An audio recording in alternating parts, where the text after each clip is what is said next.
Ang latest, ang hottest sa showbiz and entertainment. Heto na sa Ang Pilipinas Ngayon.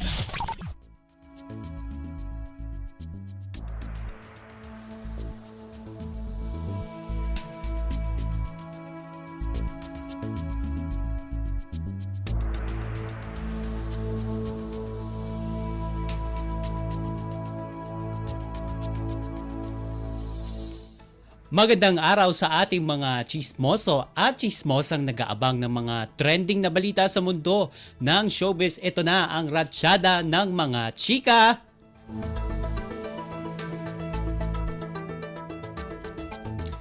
Ibinahagi ng SB19 member na si Justin De Dios ang pagsabak nito sa solo music career. At inilahad ni Justin sa isang podcast interview na hindi pa niya gamay ang pagkakaroon ng solo music career. Gayunpaman, nakakakuha ito ng suporta mula sa mga kamiyembro nito.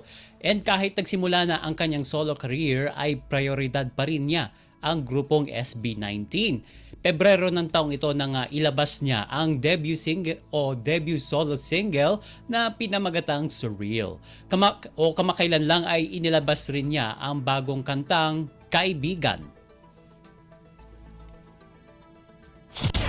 Ang latest, ang hottest sa showbiz and entertainment. Heto na sa Ang Pilipinas Ngayon.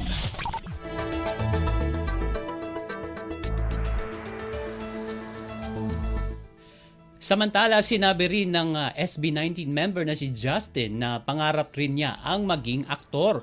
Sabi niya, bukod sa pagkanta at pagsasayaw, matagal na rin niyang pinangarap ang maging artista at makapag-portray ng iba't ibang role. Sa katunayan ay na-enjoy ni Justin ang pagiging guest sa Kapamilya TV series na Senior High na pinagbidahan ni Andrea Brillantes. At habang naghihintay ng oportunidad at offer para sa acting projects, ginagamit ni Justin ang kanyang acting at directing skills para sa mga proyekto ng grupong SB19. Ang latest, ang hottest sa showbiz and entertainment. Heto na sa Ang Pilipinas Ngayon.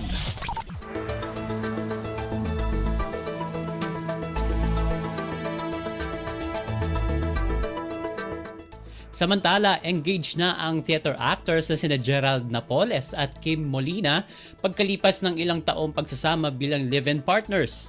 Sa ginanap na proposal ni Gerald sa PETA Theater nitong Agosto 11 ay tila alam na ni Kim dahil tila alam na ito ni Kim dahil nang makita niya na punong-puno ng bulaklak ang buong stage ng PETA at nakatayo sa gitna si Gerald ay naging emotional na ang dalaga. At kahit nakakakilig na ang proposal ni Gerald kay Kim ay hindi pa rin nawala ang kwela dahil may dalang bote ng beer bilang pampawala ng nerbiyos sa nasabing proposal at sinisita pa ni Kim si Gerald habang umiiyak ito. Ayon sa kanila, inabot ng isang dekada ang plano nilang engagement dahil sa iba't ibang sirkumstansya.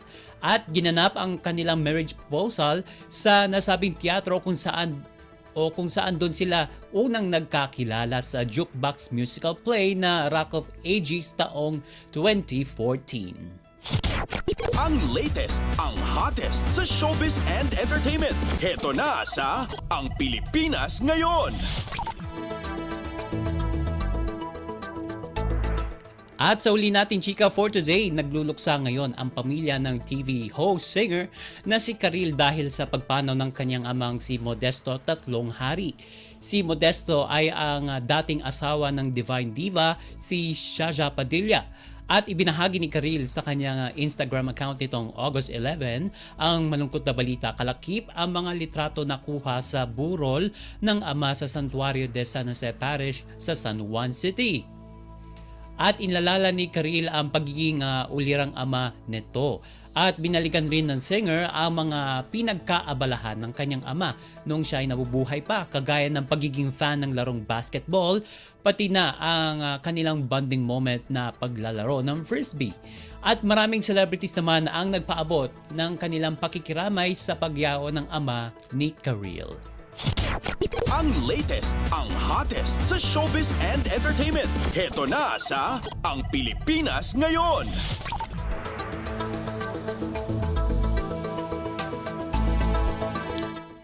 At wala na tayong sapat na oras para sa ating balitang artista. Maraming salamat mga ka-chismis sa pakikinig sa aking mga chika for today. Ako po si Mama JT para sa Radyo Pilipinas World Service. Ang latest, ang hottest sa showbiz and entertainment. Heto na sa Ang Pilipinas Ngayon.